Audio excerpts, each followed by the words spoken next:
Wired for Love by Stan Tatkin. Introduction. Imagine a young couple, Jenny and Bradley. They're in college, deeply in love, and everyone thinks they're the perfect match. But they have this recurring fight. It happens at parties. Bradley, who loves being social, will invite Jenny, but then he gets caught up with his old friends, leaving her to navigate the room alone. She feels invisible, abandoned, and unprotected. After the party, the storm breaks. "You always do this," she says, her voice tight with anger. "You just leave me there like I don't exist." And Bradley, feeling attacked and completely blindsided, gets defensive. "I'm sick of this conversation. You're being ridiculous. I didn't do anything wrong." This same scene plays out again and again, a painful loop they can't escape. Each one leaves feeling misunderstood, hurt, and a little more distant from the person they love. Now, what if I told you that these fights, these painful, repetitive arguments that so many of us have, aren't really about who's right and who's wrong? What if they aren't even a sign that the love is fading? What if, instead, they're the product of an ancient survival system buried deep within your brain? A system that's not wired for love, but for war. A system designed with one simple, powerful command: thou shalt not get killed. Today, we're going to explore a remarkable book that pulls back the curtain on the inner workings of our brains and relationships. It's called Wired for Love, written by a brilliant therapist and researcher, Drive. Stan Tatkin. This book isn't about communication tips or a list of rules for a happy marriage. It goes much deeper. It's a kind of owner's manual for the human heart, grounded in the cutting-edge science of the brain. Drive. Tatkin developed what he calls a psychobiological approach to couple therapy, which sounds complex, but the idea behind it is beautifully simple. When you understand how your brain and your partner's brain are wired, you can stop fighting against your biology and start working with it. By the end of our time together, you will understand exactly why couples like Jenny and Bradley get stuck in those painful loops. You'll learn about the warring factions inside your own mind, the ancient, reactive primitives and the wise, connecting ambassadors, and most importantly, you'll discover the blueprint for creating what Drive. Tatkin calls a couple bubble a sacred, secure space where two people can feel safe, cherished, and truly at home with one another. This isn't just about avoiding fights, it's about learning how to build a relationship that can heal old wounds and make you happier and healthier than you could ever be alone.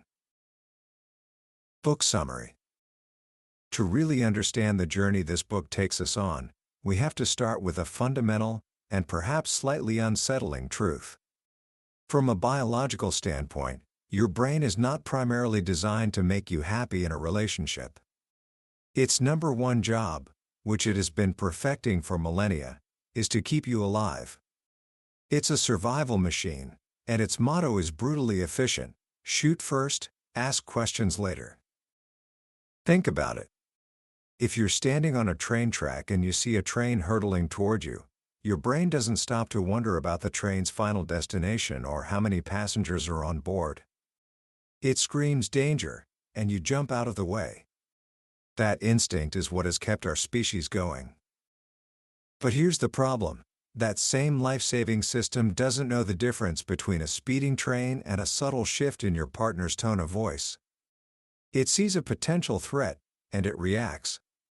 Instantly, automatically. This is the root of so much conflict in our relationships. We are wired, first and foremost, for war. Drive. Tatkin gives us a brilliant way to understand this internal conflict. He says we have two competing teams in our brain: the primitives and the ambassadors. The primitives are the ancient, beastly parts of our brain. They are your internal security guards, hyper-vigilant and incredibly fast. They operate without your permission, and their job is to sense danger and react immediately. This team includes structures like the amygdala, Two little almond-shaped alarm bells in your brain that are constantly scanning the environment for threats. They aren't subtle. A harsh word, a dismissive glance, a roll of the eyes, to the amygdala, these are all potential attacks, and they sound the red alert. Once that alarm goes off, the chain of command kicks in. The hypothalamus, the drill sergeant of the brain, readies the troops. It floods your body with stress hormones like adrenaline and cortisol. Your heart races, your muscles tense, your face flushes. You are now physically prepared for one of three things: to fight, to flee, or to freeze. This is the moment when a simple disagreement suddenly feels like a battle for survival. The loving, rational parts of your brain are shoved aside, and it becomes all-out war. This is exactly what happens to a couple like Franklin and Leah. They're driving to dinner, and Leah, feeling frustrated about Franklin's hesitation to propose, suddenly turns off the music and asks, "Can we talk?" For Franklin's primitives, that sequence, the sudden silence, the loaded question, is a massive threat signal. His body stiffens instantly. He's preparing for battle before a single substantive word has been spoken. Leah's primitives, in turn, register his subtle exhale and his tense posture, and her body also prepares for war. What follows is a classic, destructive fight, filled with accusations, defensiveness, and distorted memories, all driven by their hijacked, warlike brains. There's no longer partners, they are enemies. But thankfully, that's not the whole story. We also have another team in our brain: the ambassadors. These are the more evolved, social, and civilized parts of our mind. They are your diplomats. They are calm, thoughtful, and their primary job is to foster connection, peace, and understanding. The leader of the ambassadors is a part of the brain called the orbitofrontal cortex. Think of it as the wise, empathic elder who can communicate with both the primitives and the other ambassadors. It's the part of you that can step into your partner's shoes and understand their perspective. It's the voice that says, "Wait a minute. They're not attacking me. They're in pain." The ambassadors have other key players too. There's the smart vagus, which can calm your whole system down with a single, slow exhale. There's the hippocampus, which helps you keep track of memories accurately, so you don't get lost in the distorted reality of a fight. And there are the right and left hemispheres of your brain, which work together to read nonverbal cues, understand language, and communicate with warmth and logic. In a secure, loving relationship, the ambassadors are in charge. They keep the primitives calm, and they steer the couple toward connection instead of conflict. The central challenge of any long-term relationship, then, is this: how do you keep your wise ambassadors in the driver's seat and prevent your reactive primitives from hijacking the car? The answer begins not in the present, but deep in our past. Because the balance of power between our primitives and our ambassadors isn't the same for everyone. It's shaped by our earliest experiences, creating a blueprint for how we relate to others for the rest of our lives. This is where Tatkin introduces another set of powerful metaphors to help us understand our fundamental relationship styles. He says that, based on our early wiring, we tend to operate as one of three types: an anchor, an island, or a wave. Let's start with the anchor. Anchors are people who grew up feeling fundamentally secure. Their parents or caregivers were generally attuned and responsive. When they were in distress, someone was there to soothe them. They learned, at a deep, biological level, that relationships are a safe harbor. As adults, anchors are comfortable with intimacy. They don't fear commitment, and they handle both closeness and separation with ease. When conflicts arise, they don't panic. They trust that they can work through it and that the relationship is resilient. A couple like Mary and Pierce are two anchors. When they face a difficult decision, like how to care for Pierce's aging mother, they approach it as a team. They listen to each other's feelings, validate their concerns, and work together to find a solution that feels right for both of them. Their motto is, essentially, we can do this together. But not everyone is wired this way. Some of us become islands. An island is someone whose early needs for connection were often met with unresponsiveness or dismissal. They learned very early on that the safest person to rely on is themselves. As adults, islands are independent, self-sufficient, and often very successful in their careers. But in relationships, they struggle with closeness. Intimacy feels like an intrusion, a threat to their autonomy. Their mantra is, I want you in the house, just not in my room, unless I ask you.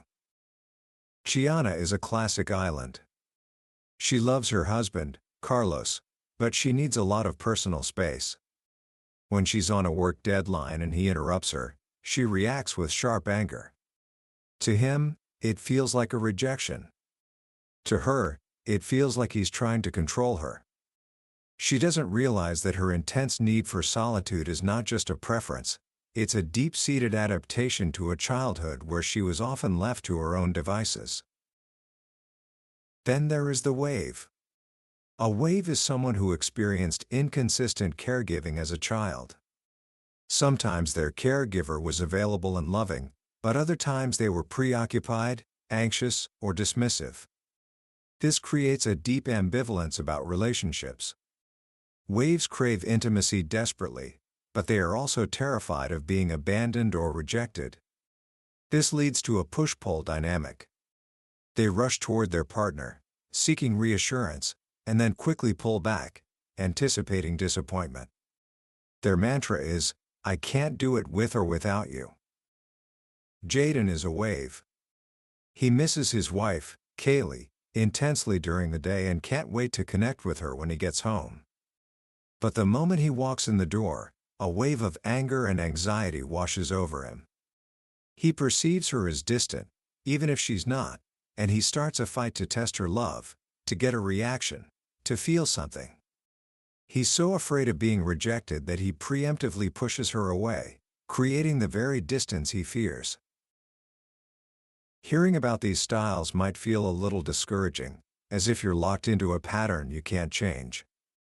But this is precisely where Tatkin's message becomes so hopeful. He says that no matter how you were wired as a child, you and your partner have the power to create a new, secure environment for your relationship now. He calls this environment the couple bubble. The couple bubble is a sacred space that two partners build together. It's a cocoon, a sanctuary, that protects them from the outside world and from their own reactive primitives. It's an agreement, spoken or unspoken, to put the well-being of the relationship first. Above being right. Above what other people think. Above your own individual needs in any given moment. The guiding principle of the couple bubble is simple, but radical. We come first. Think back to Jenny and Bradley, the couple fighting at parties. They operate on a model of autonomy. It's you do your thing, and I'll do my thing. But this only works until one of them feels neglected, and then the whole system falls apart. Now consider another couple, Greta and Bram. Bram feels shy and uncomfortable at large social gatherings. Greta, who is very social, knows this about him. So, before they go to a gala, they make a plan. She tells him, the moment you want to leave, we'll go. She asks him to keep her on his arm, not because she needs him, but because she knows it will make him feel needed and secure. She's not just thinking about herself, she's thinking about them. They are operating inside a couple bubble. It's a model of mutuality, based on the deep understanding that they are in each other's care. This bubble is held together by a set of implicit guarantees. Things like, I will never purposely frighten you. When you are in distress, I will relieve you, even if I'm the one causing it. And, crucially, you will be the first to hear about anything important, not the second or third. Building and maintaining this bubble isn't magic. It requires skill. It requires both partners to become true experts on one another, to create a detailed owner's manual for each other's hearts and minds. This starts with knowing your partner's core vulnerabilities. What drive? Tatkin calls the 3 or 4 things that make your partner feel bad. These are usually wounds from childhood that we carry with us. Perhaps it's a fear of being abandoned, a sensitivity to criticism, or a feeling of being controlled. An expert partner doesn't just avoid pushing these buttons, they know how to spot when a button has been pushed and how to provide immediate relief. Paul and Barbara are a couple who have mastered this. Barbara was abandoned by her father as a child, and she carries a deep fear of loss. One night, on the way home from a dinner party, Paul notices she's unusually quiet. Someone at dinner had been talking about their aging parents. Paul doesn't have to ask, "What's wrong?" He knows her vulnerabilities. He gently takes her hand and says, "You're remembering your mother, aren't you?" In that moment, he enters her world, soothes her pain, and reinforces the safety of their bubble. Just as important as knowing the vulnerabilities is knowing the antidotes, the 3 or 4 things that make your partner feel good. These are the specific words or actions that can uplift, soothe, and heal. This isn't about generic compliments. It's about scratching the precise itch. If your partner is an island who secretly feels unintelligent, telling them they're beautiful might not land. But telling them, "You're so smart. I learned so much from you," could light them up from the inside out. This is how partners become indispensable to each other. They provide the missing pieces of self-worth that we can only get from another person. The couple bubble is also sustained by daily rituals of connection. Drive. Tatkin calls these launchings and landings. How you separate in the morning and how you reunite at night are critically important. Many couples with busy lives, like Noah and Isabella, drift into separate schedules. They go to bed at different times and wake up alone. Without realizing it, they are sending subtle signals of abandonment to each other's primitives every single day. Secure couples, like Rebecca and Vince, make a conscious effort to launch each other into the day and land together at night. They might share a cup of coffee in the morning or lie in bed for a few minutes before sleep, gazing into each other's eyes. They also practice what drive. Tatkin calls the welcome home ritual. When one person returns home, they greet each other before anyone else, before the kids, before the pets. They hold each other until they both feel the tension of the day release. It's a small act, but it powerfully reinforces the message, "You and I, we are home. This is our safe place." Inside this bubble, partners agree to be each other's primary go-to person. This is the 24/7 agreement. It means your partner has a hotline to you, anytime, anywhere. It's the assurance that you are not alone in the world. Islands and waves often struggle with this. They tend to spread their secrets and struggles among many different people, because making one person their primary confidant feels too dangerous. But in a secure bubble, partners understand that full transparency creates safety. They adopt an "I will tell you everything" policy, which eliminates jealousy and suspicion and builds a foundation of unshakable trust. Of course, even the strongest bubble will be tested by the outside world. Drive.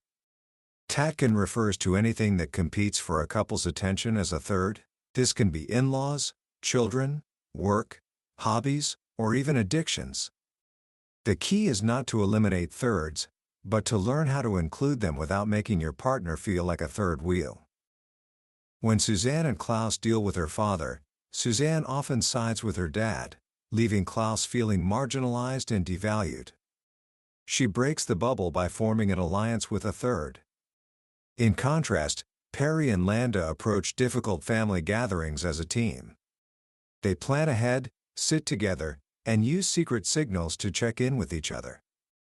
They present a united front, protecting their bubble and making it clear to everyone, including themselves, that they are each other's #1 priority.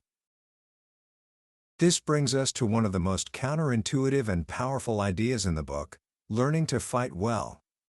Drive. Tatkin argues that a successful relationship isn't one without conflict, it's one where partners have mastered the art of fighting. A good fight, he says, strengthens the couple bubble. Fighting well means keeping the ambassadors in charge. It means waving the flag of friendliness early and often, a smile, a soft tone, a reassuring touch. It means recognizing when you've descended into the blah blah blah of a primitive-led argument, where you're just recycling old complaints, and having the wisdom to stop. Most importantly, it means fighting to find a solution where both partners win. This isn't about compromise where everyone feels a little bit miserable. It's about creative negotiation. Remember Donna, who wants her husband Sean to go to her boring work party? Instead of bullying him or giving in resentfully, they negotiate a deal. He agrees to go, and in return, he gets to see the action movie he wants, and she'll give him a back rub when they get home. It's playful, it's respectful, and it ensures that both of them feel good about the outcome. No one loses. And this leads us to the heart of it all. The ultimate way to keep your ambassadors online and your love alive. Drive. Tatkin reminds us of a simple truth. Lust is at a distance, but love is up close. When we first meet someone, our primitives are in charge. From across the room, our far vision system appraises them for survival and reproductive potential. It's exciting, but it's distant.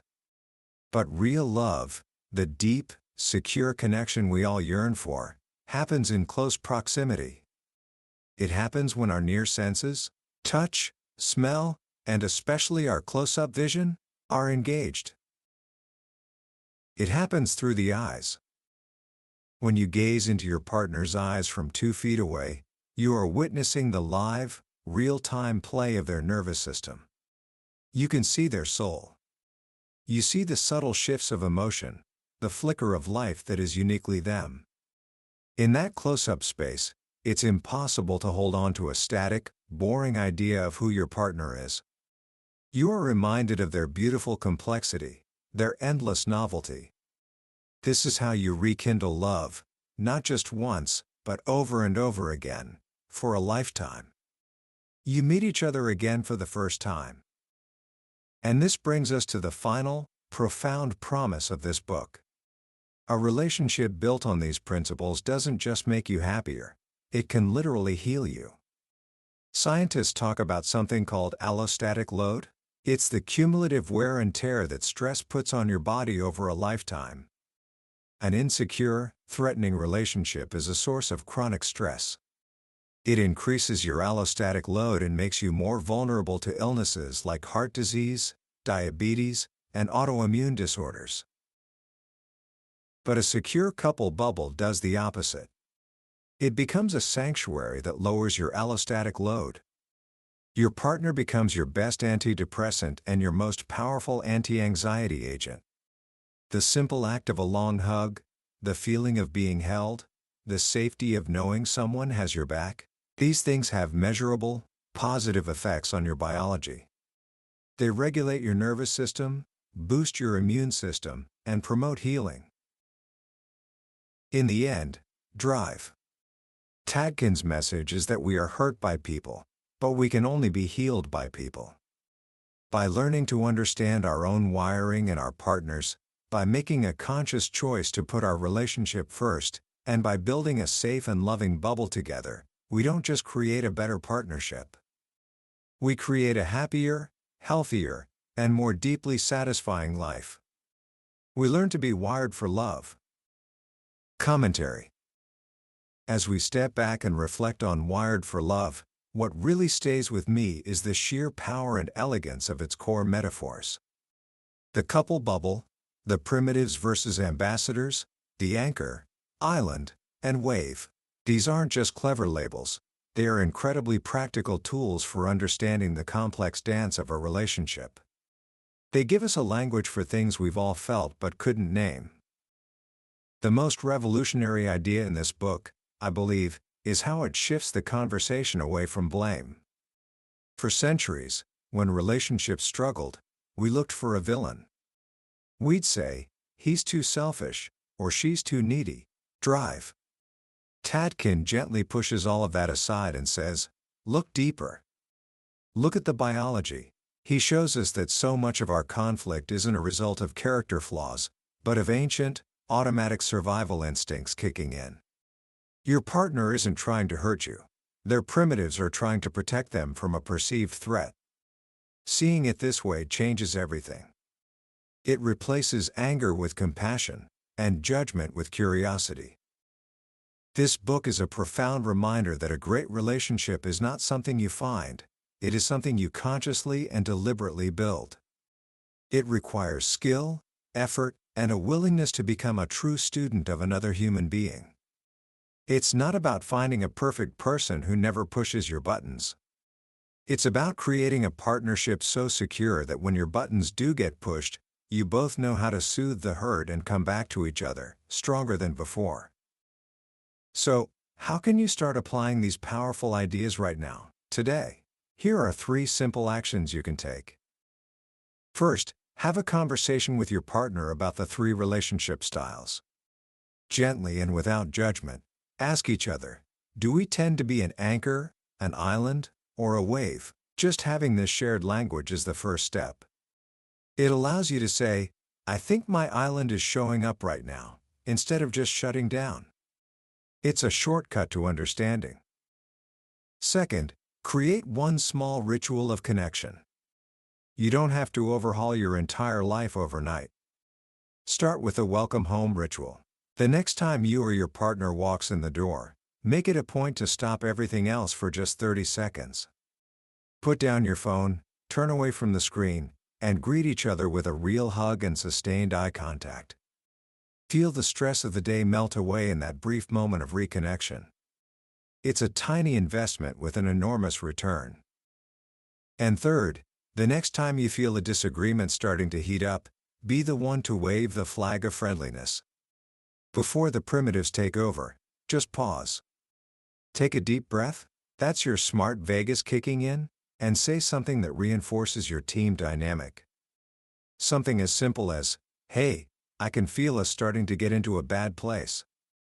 Let's remember, we're on the same side. That single act can be the difference between a destructive war and a productive conversation. That was a summary of Wired for Love by Stan Tatkin. We've journeyed through the core ideas today, but I'll be honest with you, a summary can only ever be a map. The real treasure is found when you travel the terrain yourself. The magic of a book like this happens in the quiet moments of reading, when a particular story or a simple phrase connects with your own life in a way you didn't expect. This summary is designed to help you decide if this book is worth your time and attention. If anything we've talked about has sparked a sense of hope or curiosity in you, I encourage you to grab a copy. Reading it isn't just about learning new information, it's an experience that can genuinely change the way you see yourself, your partner, and the beautiful, challenging, and rewarding work of building a life together. Also, if you found this summary valuable and it gave you a new perspective, please do me a small favor and hit that like button and subscribe to the channel. It lets me know that we're on the right track, and ensures you won't miss our next deep dive into another life-changing book from the billionaire's bookshelf. Let's keep growing together.